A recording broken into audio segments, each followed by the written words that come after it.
Hello दोस्तों, नमस्कार। स्वागत है आप सभी का आपके अपने YouTube channel invest in plot पर। मैं आपका भाई गणेश यादव आ चुका हूं आज नया वीडियो लेके, जिसमें मैं आपको बताने वाला हूं कि क्यों सस्ती प्रॉपर्टी आखिर महंगी पड़ती है। जी हाँ, सस्ते के चक्कर में अपन प्लॉट खरीद लेते हैं और वो आखिर में हमें कैसे महंगा पड़ता है, उसी के बारे में आज अपन चर्चा करेंगे। तो चलिए स्टार्ट करते हैं। सबसे पहले अपन जब कभी भी प्रॉपर्टी खरीदने जाते हैं तो सबसे पहले हमें वहाँ की, जैसे जिस शहर में हमें प्रॉपर्टी खरीदना है उस शहर की डेवलपमेंट अथॉरिटी के बारे में जानना चाहिए, प्रोजेक्ट के बारे में जानना चाहिए कि क्या यह उस अथॉरिटी से अप्रूव्ड है या नहीं। उसी के बाद हमें आगे प्राइस वगैरह की बातें करनी चाहिए, लोकेशन वगैरह की डिटेल्स जाननी चाहिए। सबसे पहले हमें यही पता करना चाहिए कि क्या यह अप्रूव्ड है वहाँ की जो अथॉरिटी, वहाँ की लीगल अथॉरिटी है उससे। तो उसी के बारे में आज अपन चर्चा करेंगे। तो पहला पॉइंट तो ये हो गया अपना कि अपने को उसके बारे में जानना चाहिए। जैसे कि जयपुर में जेडीए हैं और दिल्ली में डीडी है, मुंबई में बीएमसी है। उसी प्रकार हर शहर की अपनी अपनी अथॉरिटीज़ होती है। छोटे शहरों में डेवलपमेंट अथॉरिटीज़ होती है, और अगर उनसे भी छोटे शहरों की अपन बात करें तो वह न्यायपालिका होती है, नगर पालिका होती है। कभी कभी छोटे शहर जैसे होते हैं, कोई कस्बा हो गया, उनमें कलेक्टर भी अप्रूव करता है। तो अपने को अप्रूव्ड जो अथॉरिटी है उसका पता होना चाहिए। वो क्या होता है, अपन सस्ते के चक्कर में सोसाइटी के प्लॉट्स खरीद लेते हैं या प्रोजेक्ट खरीद लेते हैं, प्रॉपर्टी में इन्वेस्ट कर देते हैं सोसाइटी में। तो जेडीए प्लान अपन देखते नहीं है। जैसे कि जयपुर की मैं बात कर रहा हूँ, तो जयपुर में जयपुर डेवलपमेंट अथॉरिटी है। तो उसी की अगर बात करें तो सोसाइटी पट्टे में सस्ती मिल जाती है, क्योंकि वो रजिस्टर करवाने के अलग से चार्ज लगते हैं, और फिर वो जेडी के अलग नॉर्म्स है जिसमें 40% में ही डेवलपमेंट, वो 40% में खाली डेवलपमेंट करके देना होता है, 60% में खाली प्लॉटिंग हो सकती है।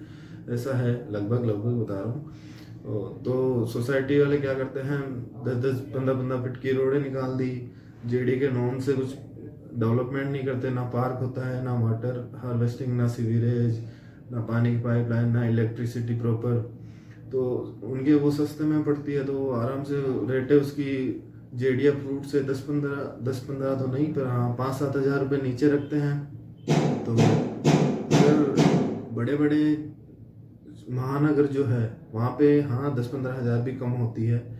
जैसे ये अपन प्रताप नगर की बात करें तो प्रताप नगर में गोवर्धन नगर है, तो वहाँ पे हमारी टाउनशिप है जिसकी 50,000 रेट है। और उसी के बाहर अगर सोसाइटी की बात करें तो उसमें 18,000, 15,000, 20,000, 25,000 तक की रेटें हैं। तो यही बात है। पहला पॉइंट अपने को ये ध्यान रखना पड़ता है, क्योंकि कोई भी अगर प्लॉट खरीदते हैं, मकान खरीदते हैं, तो अपन उसमें जीवन भर की पूरी कमाई लगाते हैं।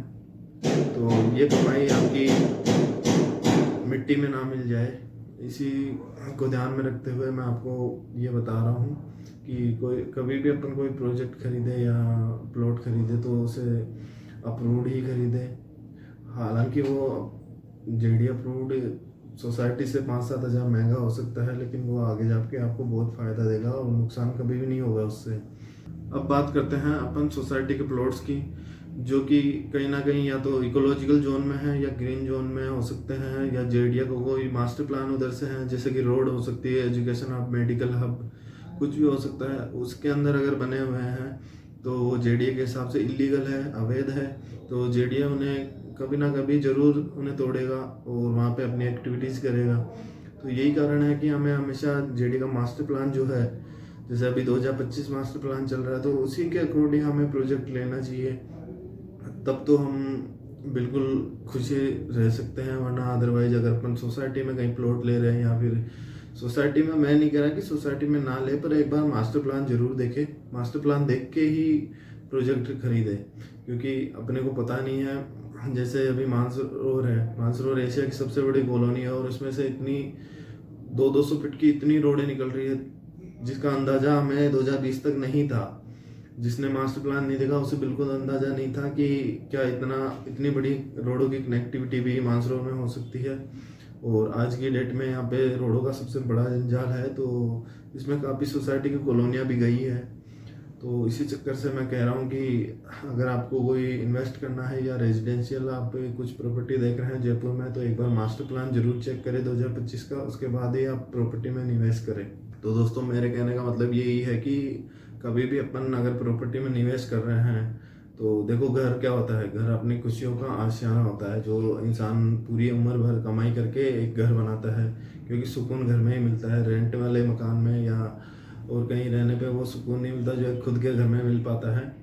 तो और अगर क्या होता है, अगर वो घर अपना जेडी के नॉर्म्स में आ जाए, जेडी की एक्टिविटीज़ में आ जाए, उसे तोड़ दिया जाए, तो जीवन भर की कमाई एक तरीके से टूट जाता है। तो वो मकान नहीं टूटता, वो एक तरीके से इंसान टूट जाता है।